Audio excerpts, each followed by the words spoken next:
Maka menghadap Allah inilah dibutuhkan ilmu. Mau tidak mau, percaya tidak percaya, mata kita akan menyaksikan bahwa benar janji Allah itu. Mau nggak percaya pun kita yang bertuhan ini pasti akan menemukan kau yang namanya nanti alam kematian, alam kubur, dan kau akan ditanya di situ. Ini jalan pulang.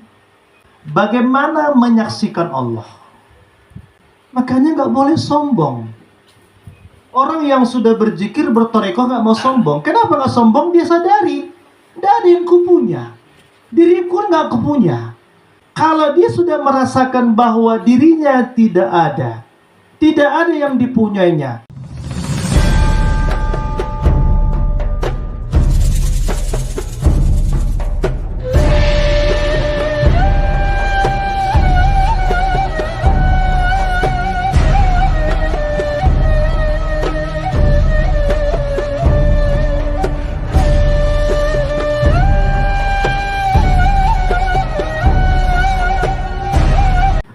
Alhamdulillah, Allah takdirkan kita untuk dapat berkumpul pada bulan Syawal dalam suasana Lebaran Idul Fitri. Kita memulai tawajuh kita dengan halal bil halal, tawajuh akbar, yang insya Allah kita istiqomah dalam mendekatkan diri kepada Allah, terutama setelah Ramadan. Ramadan itu secara bahasa pembakaran dosa. Jadi masuk kepada Idul Fitri, Syawal, peningkatan. Jadi di bulan Syawal ini kita menjadi hamba-hamba yang terus meningkatkan ketakwaan kita kepada Allah Subhanahu wa ta'ala. Maka salah satu di antara untuk meningkatkan ketakwaan kita ini adalah dengan senantiasa menghadiri majelis zikir kita ini dalam bertawajuh dan bersuluk.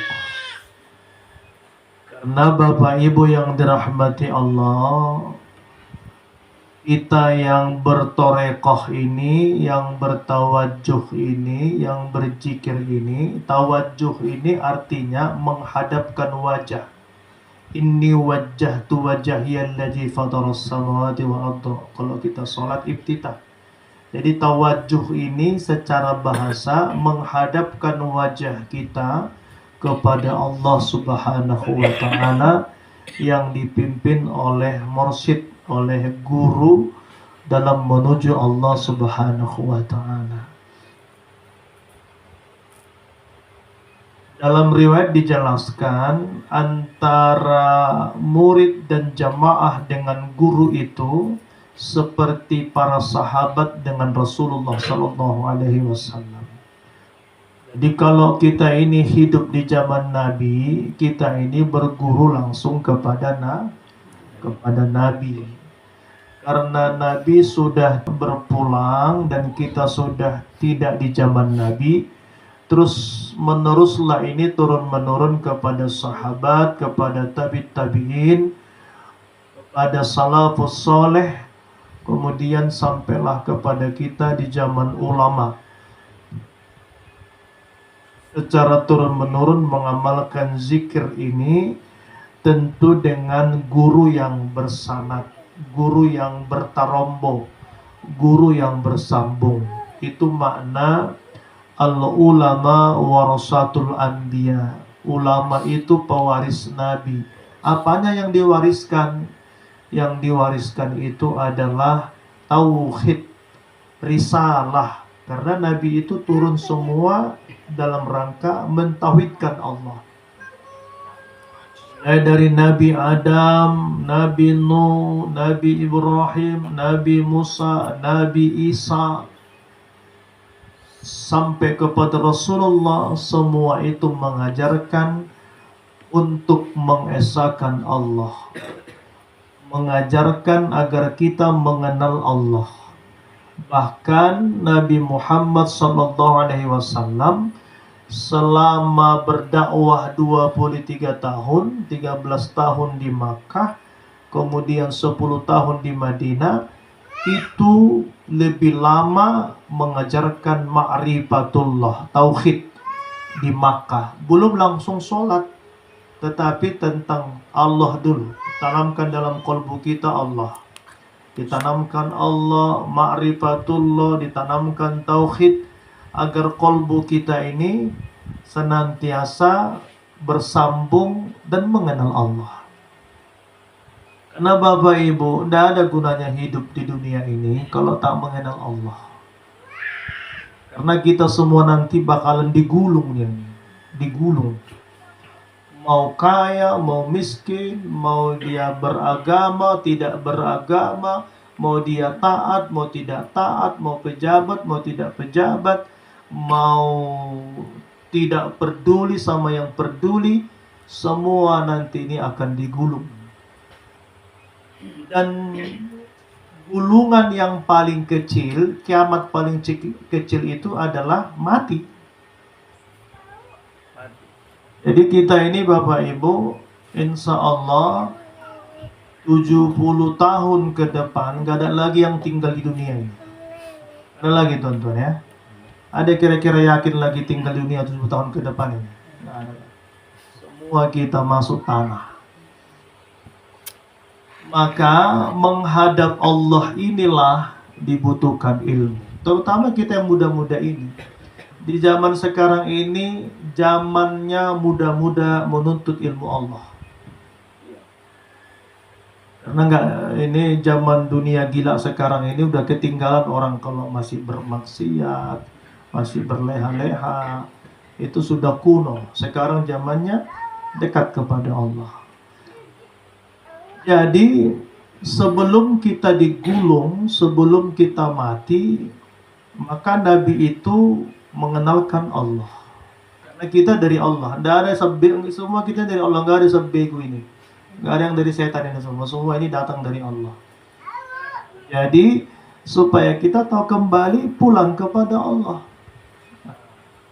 Jadi Bapak Ibu yang dirahmati Allah, mengenal Allah inilah yang paling utama. Awaluddin ma'rifatullah.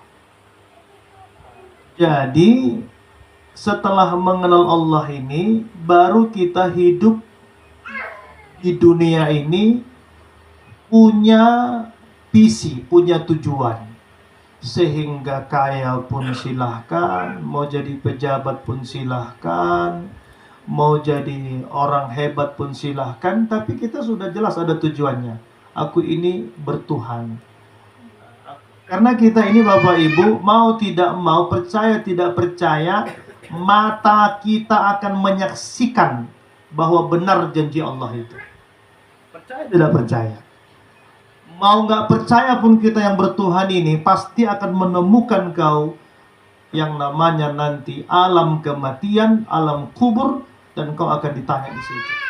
Nah, itu janji Allah dalam kubur. Janji Allah dalam Al-Quran itu, silakan kata Allah,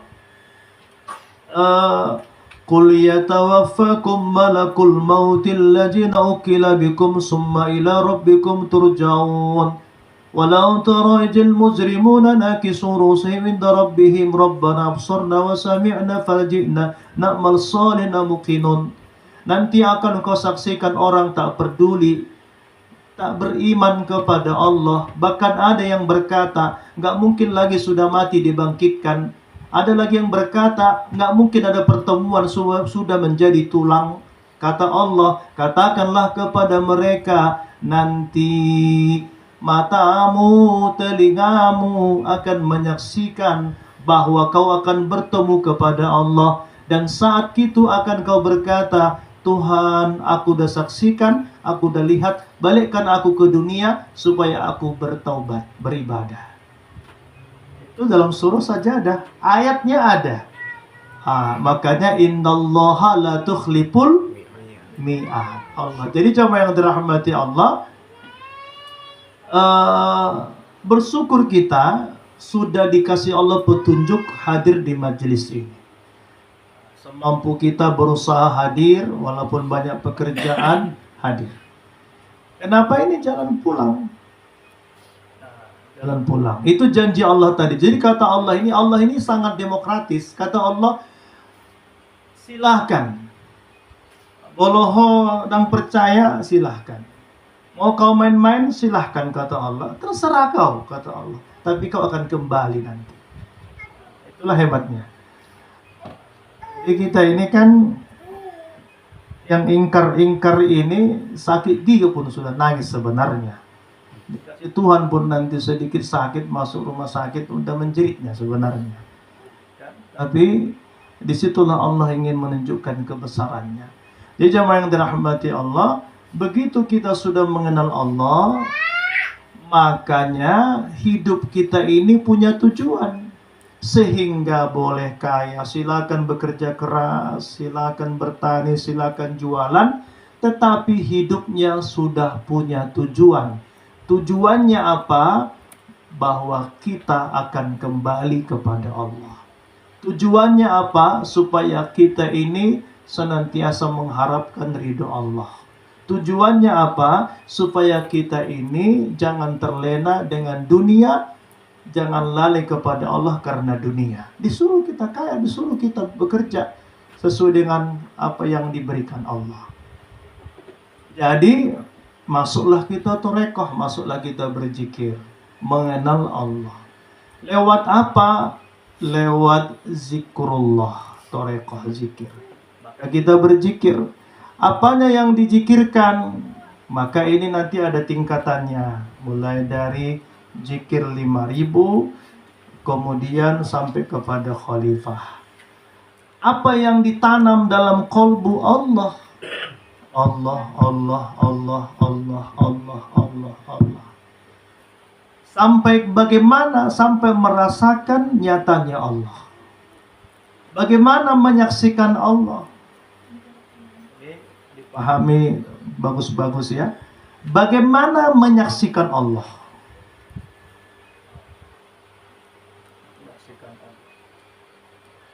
Ini ibu-ibu saya tanya sekarang sama bapak-bapak depan ini. Coba dulu sekarang ingat ayahmu, bisa nggak? Bisa? Ingat mamamu, bisa nggak? Bisa. Ingat dulu Tuhan, bagaimana?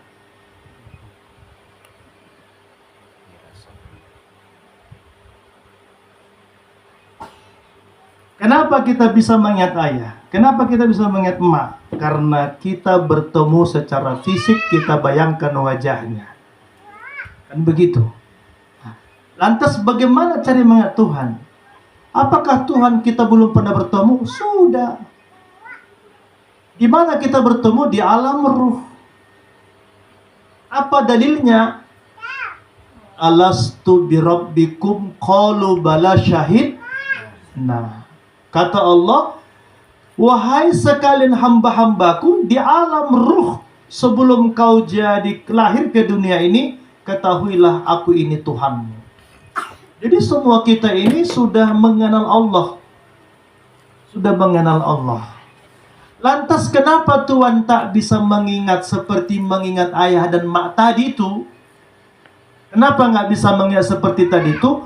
Karena kita sudah tertutupi dengan hijab. Apa hijabnya? Itulah tadi dunia ini. Ruh ini begitu dibungkus dengan alam jasad kita ini, dunia ini, kemudian maka kita pun kemudian lupa kepada Allah. Mengingatkan itulah kembali kita, karena sudah Allah tiupkan ruh tadi itu, mengingatkan itulah kembali kita bertorekoh. Kita menuntut ilmu supaya bisa merasakan zuknya tadi itu. Makanya ada orang lupa sama orang tuanya. Ada orang tak peduli dia, lalai, lupa. Kenapa lalai lupa dia? Dia terhijab, tak peduli lagi dia. Durhaka lagi, bahkan ada orang membunuh orang tuanya lagi. Tak mau dia pulang, lupa dia, lupa sama sekali. Bukan dia tak tanda, lupa, tapi terhijab dia. Begitu juga kita ini. Tidak mungkin disuruh Tuhan berzikir kalau tak pernah bertemu. Apa yang mau dizikirkan, apa mau diingat? Maka untuk memulai itu, maka dicucilah hati. Tetap dengan zikir tadi mencucinya. Karena apa? Likulli syai'in saqalah fa inna saqalatul qalbi zikrullah. Setiap sesuatu itu ada pencucinya, dan pencuci hati itu adalah zikrullah. Baru teruslah berzikir. Nanti Allah tunjukkan, Allah berikan petunjuknya, kolbu kita ini sudah bersih, terus berzikir, maka nyatalah keberadaan Allah itu. Karena nanti kita akan pulang. Karena kita akan pulanglah, makanya kita disuruh Allah berzikir supaya tahu jalan pulang. Itu satu. Yang kedua, selain zikir tadi itu, bagaimana ilmu supaya bisa menyaksikan Allah, melihat Allah? Maka datanglah riwayat awalu din ma'rifatullah, awal agama mengenal Allah. Man arafa nafsah faqad arafa rabbah. Siapa mengenal dirinya, mengenal Tuhannya. Maka lewat mengenal diri. Bagaimana mengenal diri ini supaya bisa mengenal Allah? Maka kita rasakanlah sekarang, ketahuilah diri kita ini ada dua unsur, ada rohani, ada jasad. Jasad kita daripada Nabi Adam daripada tanah. Tanah daripada air, air daripada angin, angin daripada api, api daripada Nur Muhammad. Ruh kita ini dari mana? Daripada Nur Muhammad. Jadi sadar kita ini, oh diriku ini ternyata dua unsur, kedua-duanya dari Nur Muhammad. Nur Muhammad dari mana? Daripada Allah. Kalau begitu ku kembalikan diriku ini, sesungguhnya tidak ada. Yang ada Nur Muhammad. Nur Muhammad daripada Allah. Maka begitu ditiupkan ruh, ada sifat-sifat Allah yang 7 yang disampaikan kepada kita. Apa sifat Allah yang 7 itu? Kudrat, irodat, ilmu, hayat, samak, basar, kalam. 7 inilah yang diberikan Allah kepada kita begitu ruh ditiupkan. Apa tadi 7 itu? Kudrat. Apa kudrat itu? Apa kudrat? Kuasa. Berkuasa. Kuasa. Apa kuasa? Duduk ini kuasa nggak ini? Kuasa. Berdiri kuasa nggak? Jadi 7 sifat ini diberikan Allah kepada kita. Yang hakikatnya ini bukan milik kita. Jadi pahami ya. Ini saya nggak pernah membuka ini. Ke depan kita akan makin buka ini supaya orang bisa paham. Ini cara menyaksikan Allah. 7 sifat diberikan Allah kepada kita. Begitu itu kan ruh, maka 7 sifat ini diberikan. Kudrat, irodat, ilmu, haya, sama, basar, kalam. Apa kudrat? Berkuasa. Apa irodat? Kehendak. Apa ilmu? Ilmu mengetahui. Apa sama? Mendengar. Basar melihat. Apa hayat? Hidup. Apa kalam? Berbicara. Ini semua bukan milik kita. Bukan sifat kita, ini sifat Allah. Maka rasakanlah, aku berkuasa, aku ini bisa duduk berdiri karena dipinjamkan Allah, kuasa Allah kepadaku. Di mana letaknya? Di kaki. Kemudian irodat, kehendak. Apa? Di mana letak kehendak itu? Di hati. Niat, aku berkehendak. Ternyata kehendakku ini pun kehendak Allah.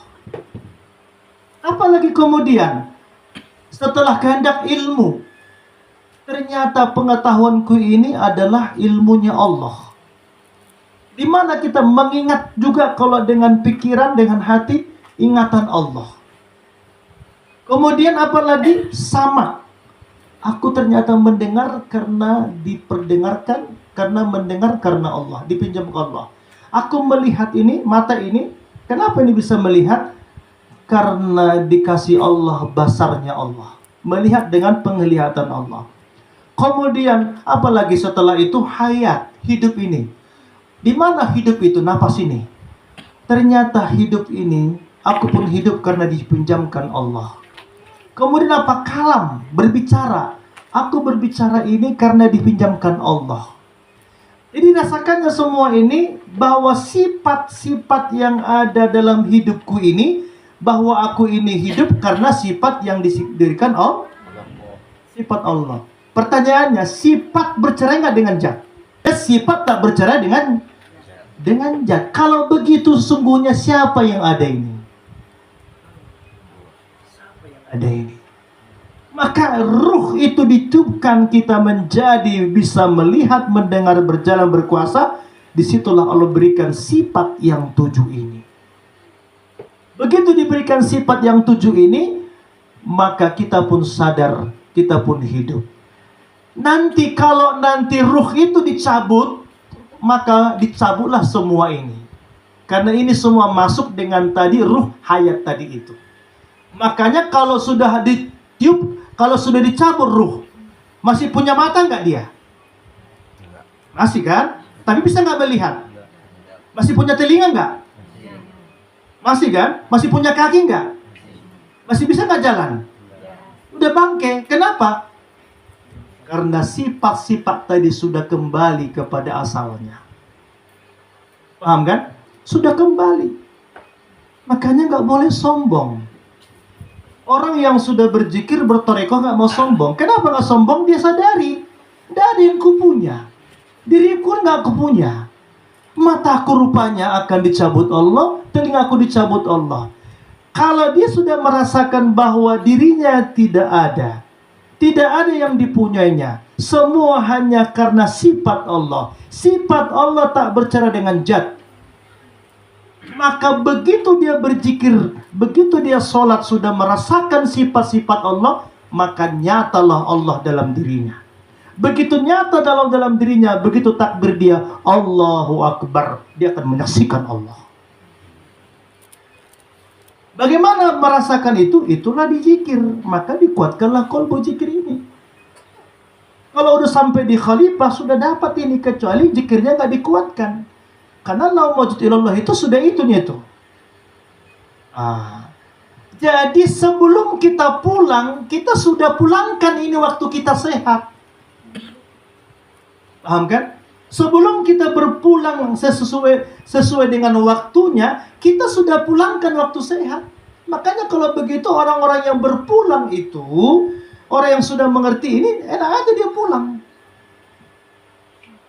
Maka mati syariat itu busuk, mati torekoh itu kering, mati hakikat itu jasad akan utuh, mati makrifat itu maka jasad akan hilang. Karena ada lagi dia, karena waktu dia hidup sudah gak dia lagi. Kenapa? Orang yang selalu merasakan ada dirinya, itulah keakuan itu. Makanya kalau dibawa zikir ini akunya. Orang yang selalu aku itu busuk itu nanti. Karena kembali ke tanah dia. Paham kan? Kembali ke tanah. Sementara tanah dari mana tadi? Kalau dia sudah tahu tentang dirinya, dan dia waktu hidup di dunia dia sudah terus memulangkan itu. Sudah nyata baginya Allah Ta'ala. Maka waktu dia berpulang, makanya dalam kafiat itu ada mutu qabla anta, matikan dirimu sebelum. Apa artinya matikan? Kita sudah matikan diri sebelum mati, artinya pulangkan semua. Bayangkan kau mati, dimandikan, disolatkan, tinggal dalam kubur. Kalau ini sudah kita rasakan, nggak ada lagi kita, yang ada hanya Allah Ta'ala, kuasa Allah Ta'ala.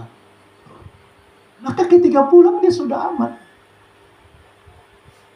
Orang selama hidup di dunia dia sudah merasakan itu, sudah dipulangkan. Nggak ada lagi. Itu yang dirahmati Allah, ini dipahami ya. Kalau nggak bisa pahami, jangan dibawa pulang, dicerna sendiri, ditanya. Kan ini sudah masuk, ini kaji hakikat.